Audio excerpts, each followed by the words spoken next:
Хайырлы иртә, Татарстан дәүләт телевидениесенең милли тапшырулар хезмәте татар телендәге тапшыруларын башлап җибәрә. Студиядә Гөлназ Ибраһимова, без турыдан-тур эфирдә эшлибез бүгенге чыгарылышта.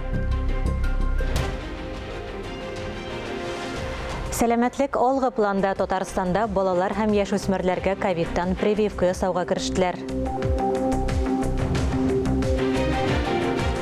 Цифрлаштыру алга бара, Татарстанда дәүләт хезмәтләрен оптимальләштерү үзәге һәм социаль казначылык платформасы булдырыла. Каһарманлык онытылмый, бүген Бөек Ватан сугышы елларында Ленинград пыжырасы өзелүгә 78 ел.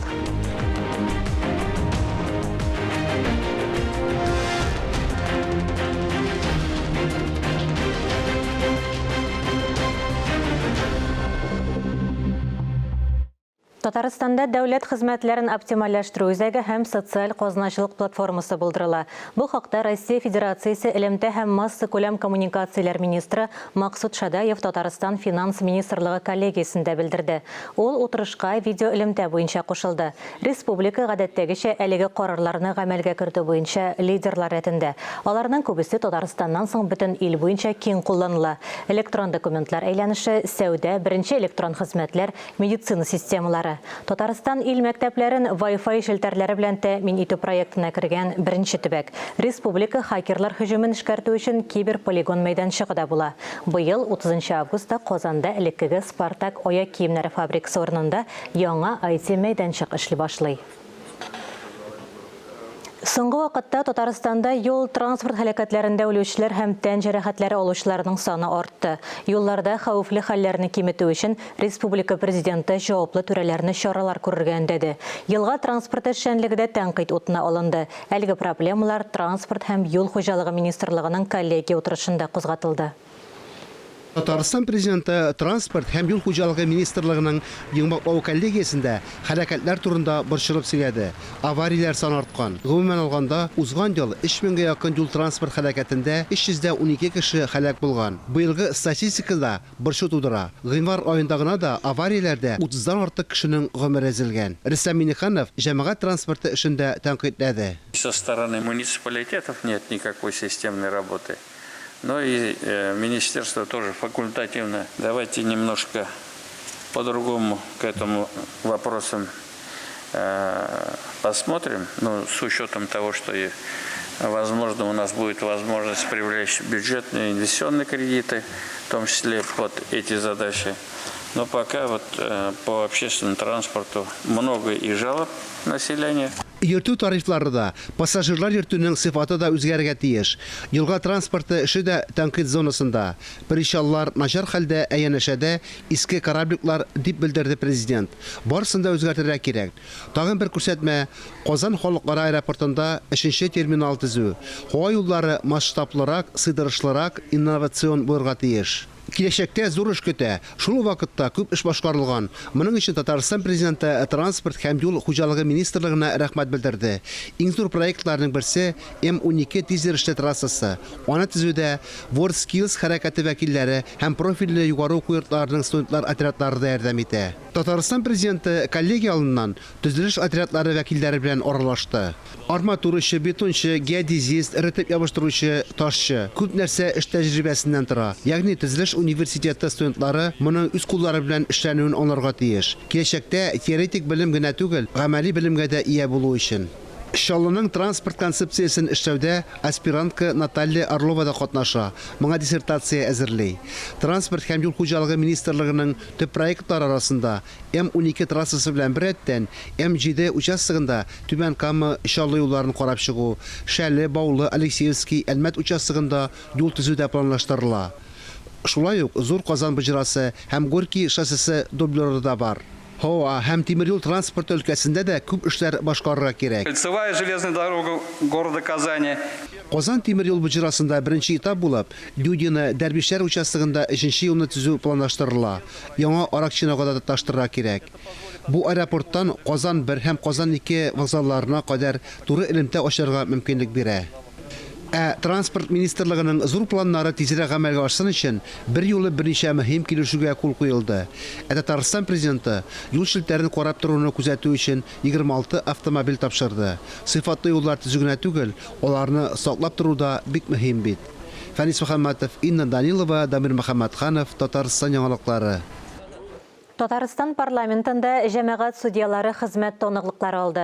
Документлар тапшыру тантанасында Дәүләт Советы рәисе Фәрит Мөхәммәтшин судьялар берләшмәсенә авыр хезмәтләре өчен рәхмәт белдерде. Хәзер республикада 190 җәмәгать судьясы эшли. Узган елда алар 630 мең гражданлы һәм административ җинаять эшләре материаллары караган. Юстиция системасын республика сизелерлек хуплый.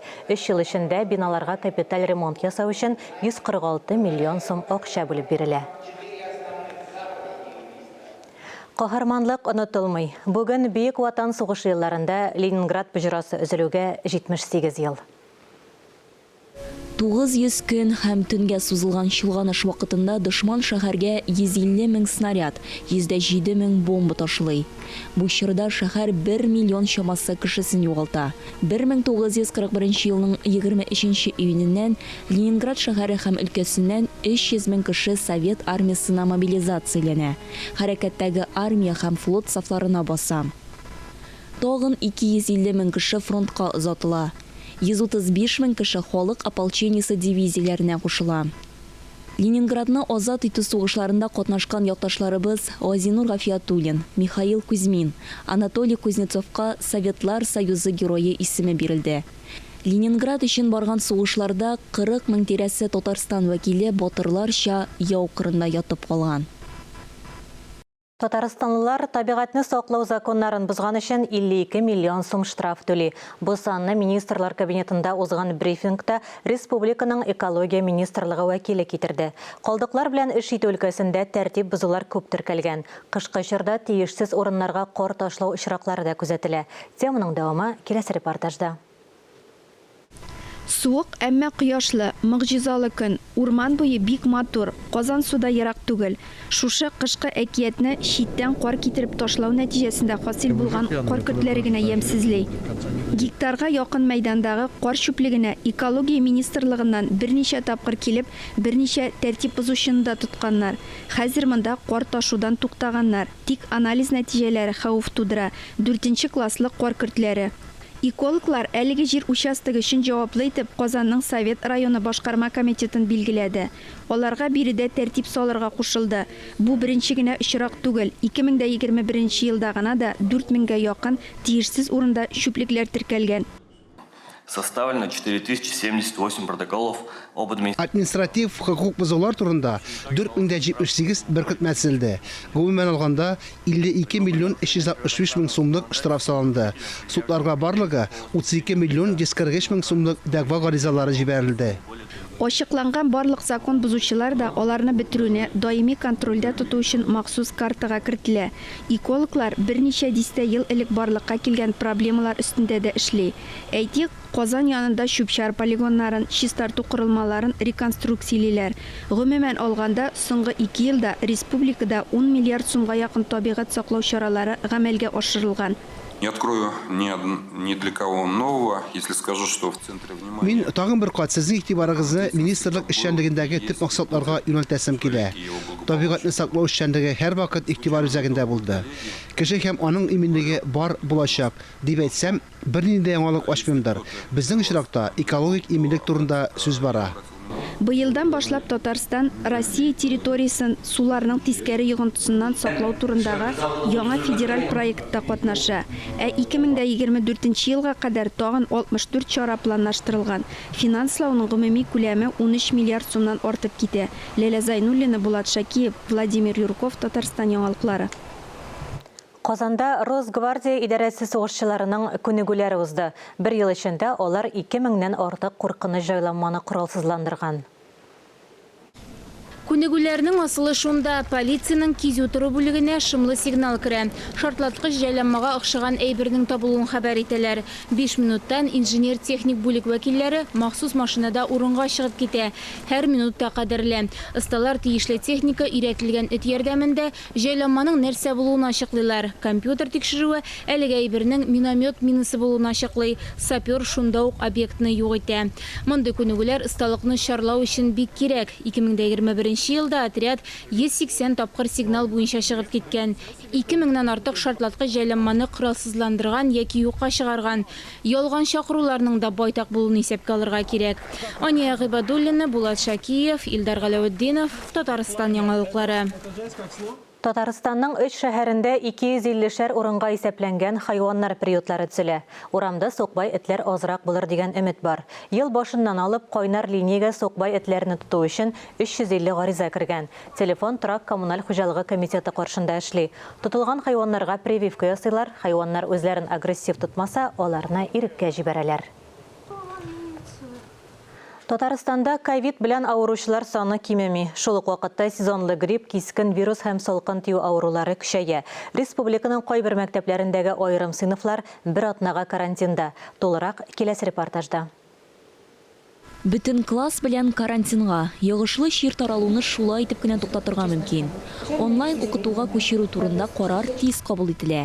Әгәр дә сыйныф укучыларының 20%-тан артыгы авыру сәбәпле юк икән, сыйныф изоляцияга китә. Программаларны ничек укытуны һәр мәктәп үзе сайлап ала.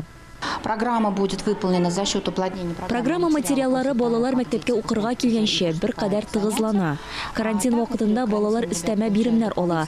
Булар нигезендә иҗади характердагы биремнәр, контур карталары белән эшләүгә игътибар ителә. Сыйныфларны кимендә 5-7 көнгә ябалар. Әгәр бу вакыт эчендә авыручылар саны ким икән, укучылар мәктәпкә кайтырга мөмкин. Моннан тыш, иртәнге фильтр актив эшли.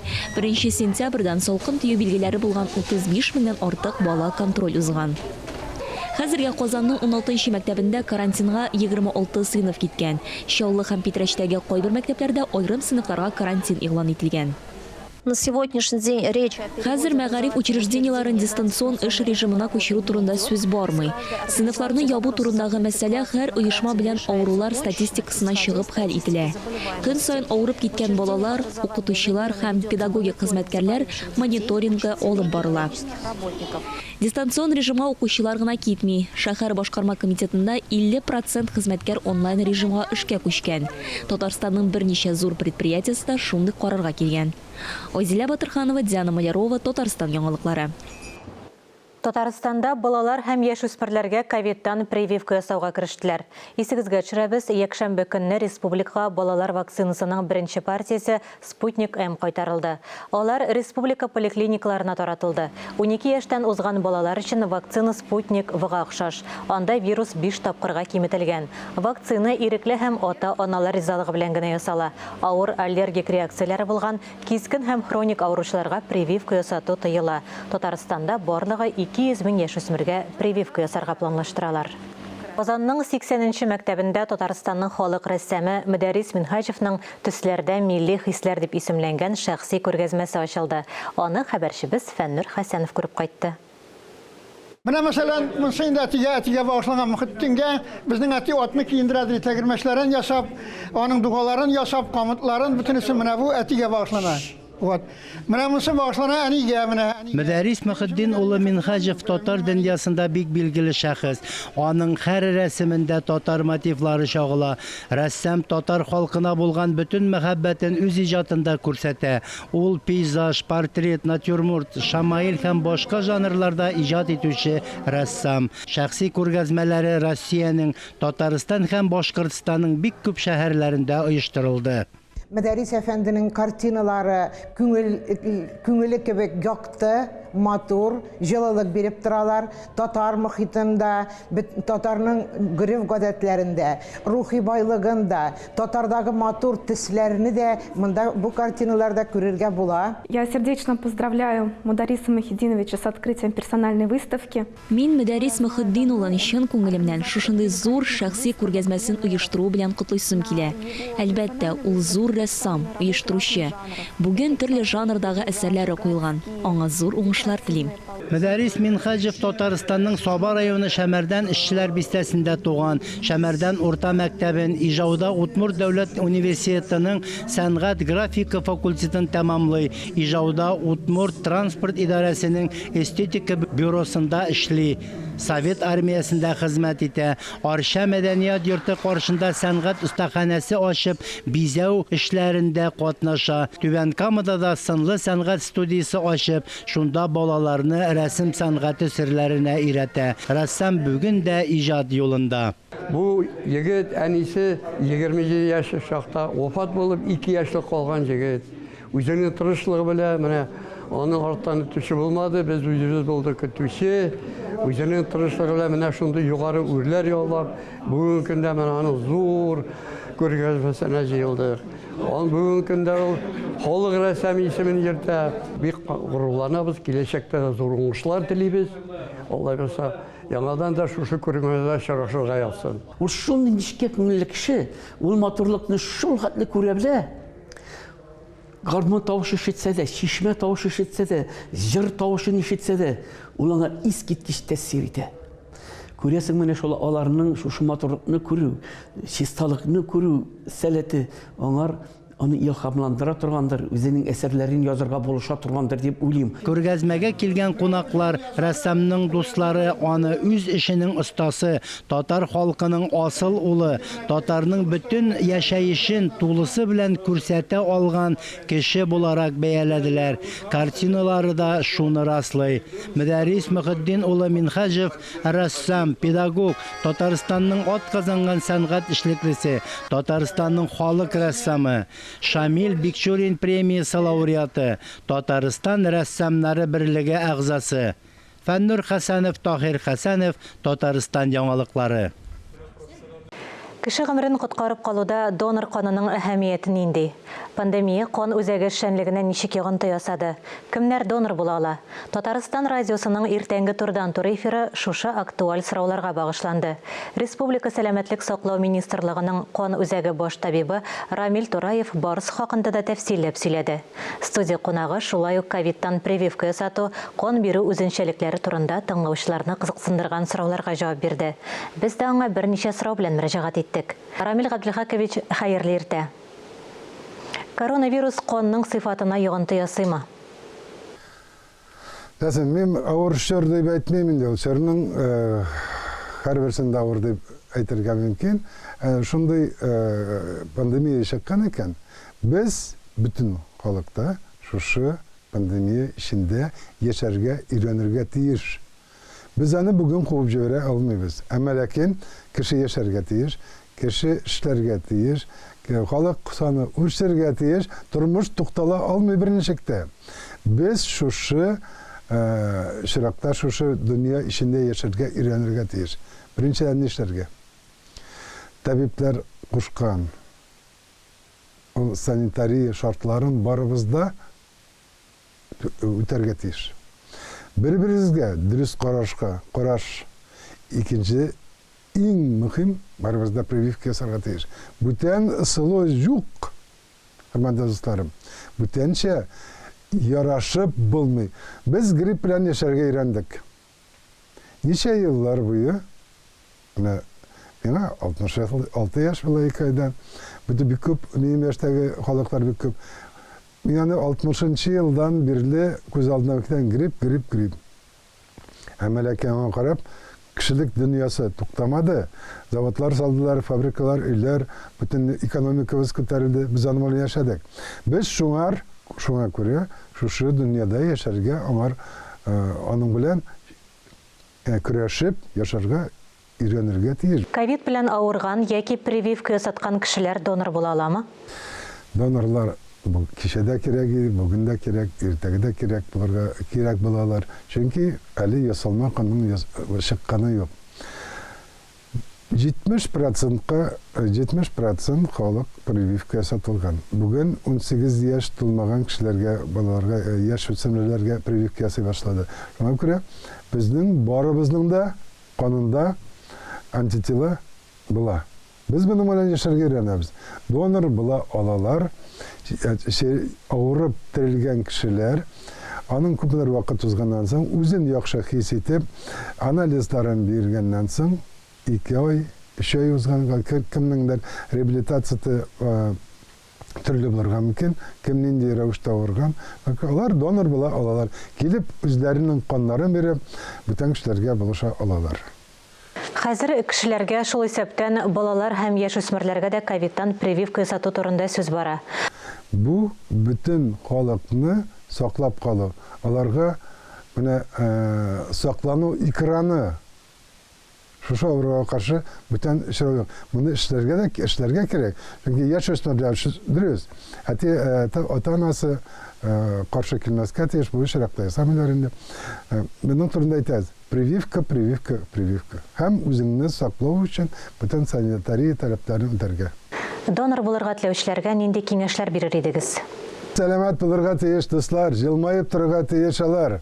Алар шул вакытта гына кеше донор була ала. Кеше үзен үзе яратырга тиеш, үзен үзе ихтирам итәргә тиеш. Шул вакытта гына син сау сәламәт буласың, калган бүтән кешеләр дә сине яратып, сиңа шундый ук мөнәсәбәт белән караячаклар. Сездә күп еллар, күп тапкырлар кан бирүчеләр статистикасы алып барыламы?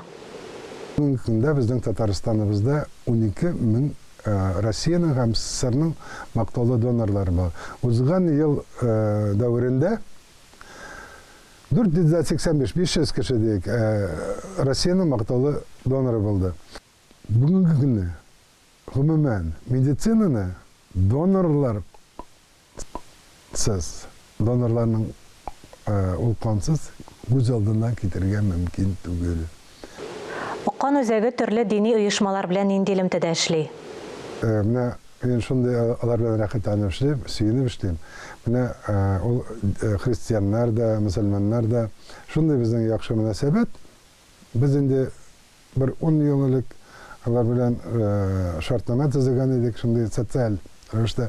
Христианнар да, донорлар да килеп үзләренең каннарын бирәләр. Ярдәм кулы сузган кешенең нинди телдә, нинди диндә, тәне нинди булуы әһәмиятле түгел. Канның дине дә, теле дә юк. Шуңа күрә рәхим итегез. Без һәр вакытта әзер. Рәхмәт диния нәзарәтенә дә безнең Татарстаныбызның христианнарның оешмасы, христианнар оешмасына һәр вакыт без очрашабыз алар белән. Рамил Габдулхакович, эштәлеклән әмәгез өчен зур рәхмәт. Сез Республика сәламәтлек саклау министрлыгының кан үзәге баш табибы Рамил Тураев белән әңгәмә карадыгыз. Әлеге сәгатькә шундый яңалыклар иде. Берничә минуттан эфирыбызны хәерле көн Татарстан тапшыруы дәвам итә. Ә без яңалыклар иҗат төркеме сезнең белән бүгенгә саубуллашабыз. Ковид вирусына каршы прививка ясатуны кичектермәгез. Үзегезне һәм якыннарыгызны саклагыз. Сау сәламәт булыгыз.